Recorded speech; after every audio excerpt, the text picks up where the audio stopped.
Hello, my friends. Welcome. It is part 4 out of 4 in our boundaries series.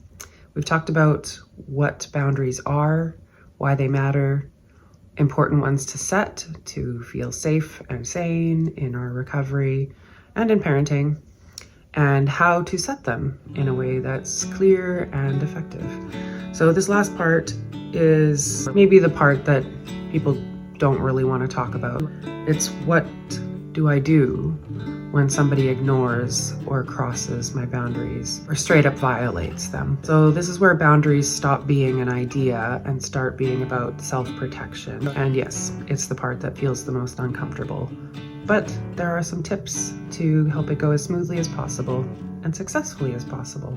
So if you've made it this far and you're interested in more, stick around.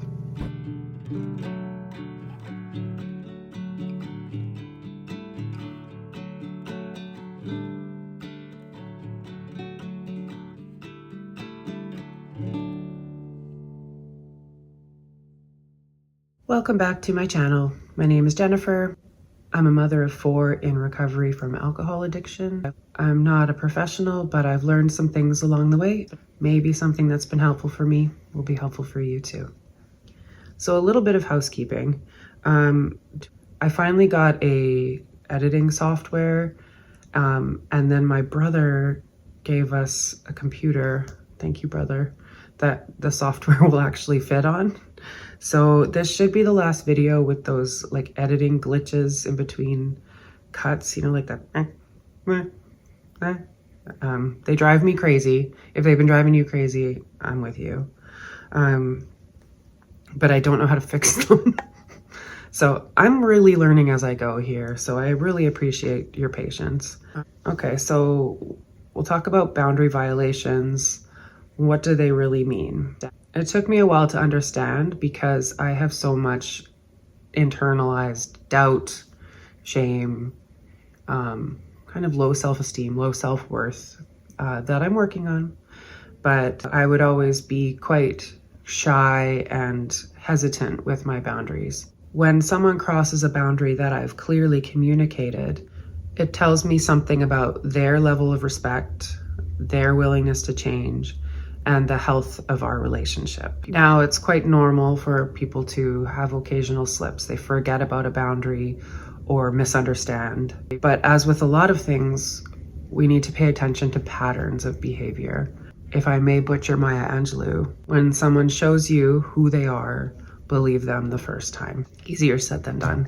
So if you, like me, tend to be timid or hesitant to set and maintain boundaries, it's helpful to know that research on assertiveness training shows that people who avoid holding boundaries end up having higher anxiety, higher stress, and then also resentment. But when we learn how to speak up, even gently, if we're being clear, biff, it will help our mental health, our confidence, and our relationships be stronger. So if my boundary keeps getting crossed, it's not a sign for me to shrink.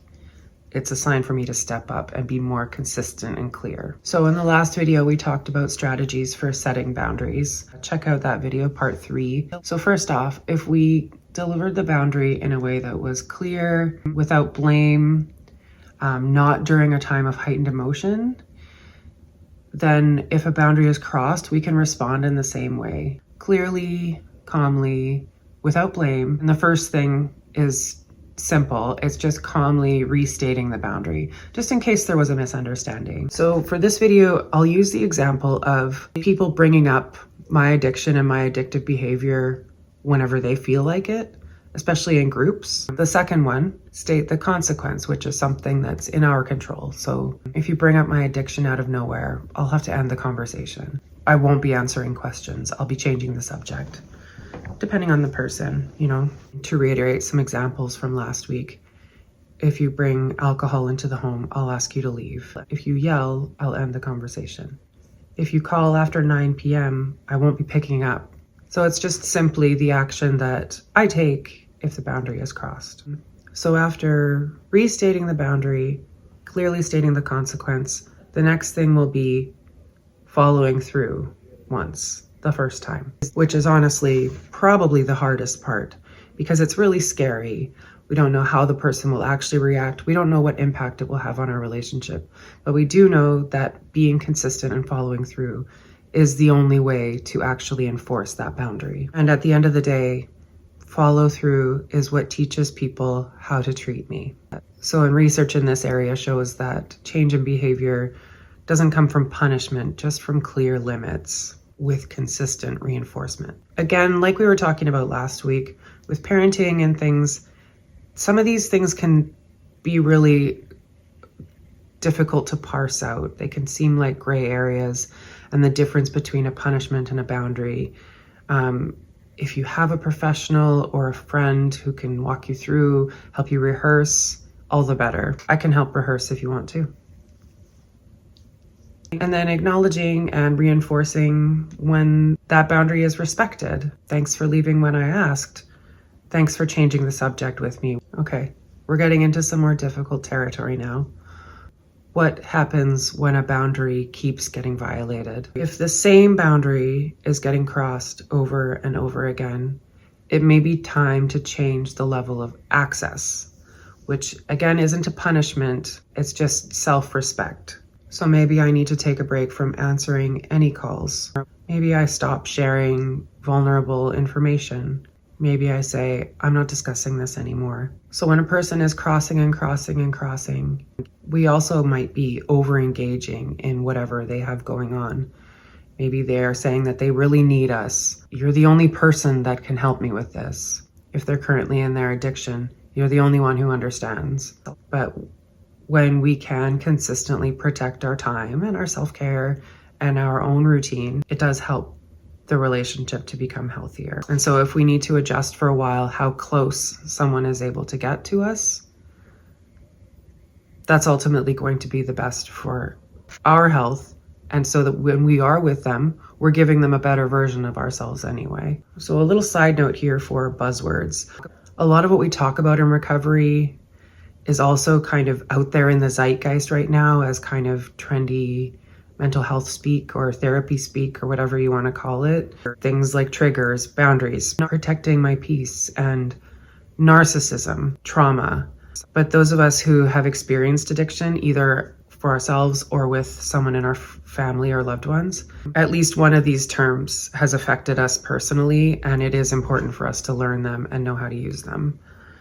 So I don't use these words lightly. Anyway, narcissism is a big one. I think there's a tendency to just everyone calls their ex a narcissist, or anyone who's a jerk is a narcissist. Maybe they are. It's important to understand what narcissism is, because in boundaries and in boundary enforcement, narcissistic behavior patterns, this is where they will show themselves the most. So a narcissistic behavior is any behavior where we're using someone else for our benefit. They are there for our benefit. We can all be narcissistic in different relationships. It doesn't mean that we're pathological narcissists, that we have narcissistic personality disorder, but we can fall into patterns of using people for our benefit. And some people are quite deeply entrenched in that behavior pattern for whatever reasons, their own shame, unresolved things. But when we set a boundary with a person that is either narcissistic in our relationship or is a diagnosable narcissist, they will push back on boundaries, and there will be a very unhappy reaction to boundaries. But we can't let that scare us off from protecting our own time. They may even know things about boundaries and say, that's not how you set boundaries. You're being too rigid. Or they will minimize the boundaries and say, okay, I get it. I know you need your boundaries, but just for this time, I need you to do this for me. Or, okay, I get it. You did your boundaries, and now let's just get back to normal. They're losing their ability to just get what they need whenever they need it. It's important that we stand our ground and maintain the boundaries that we feel are right for us, regardless of what they have to say about it. I hope that made sense. If you have follow-up questions, you can ask me, or I can look up whatever you need. Okay, so this leads us into part 4 here, is when it's no longer a boundary issue, it's a safety issue. So this part is important. And again, I'm not a professional. These are just things that I've learned. We're not talking about ordinary boundaries anymore. We're talking about abuse, physical harm, threats, coercive control, stalking. And it's important that we not treat this kind of behavior, dangerous behavior, as something that we could fix with better wording. So the shift will be from how do I hold my boundary to how do I keep myself and maybe my kids safe. At this point, we don't need a better script. We need a safety plan, support, and possibly outside help. So that's when hotlines, shelters, and other professional supports become part of the plan. So yeah, if at any point during the boundary process, we're feeling unsafe, it's time to recognize that we're not failing at our boundaries. We're in a situation that requires backup. So anyway, I hope that part was clear. The last part I'll talk about is just guilt. Again, this is back when we're in a safe situation, needing to enforce our own boundaries.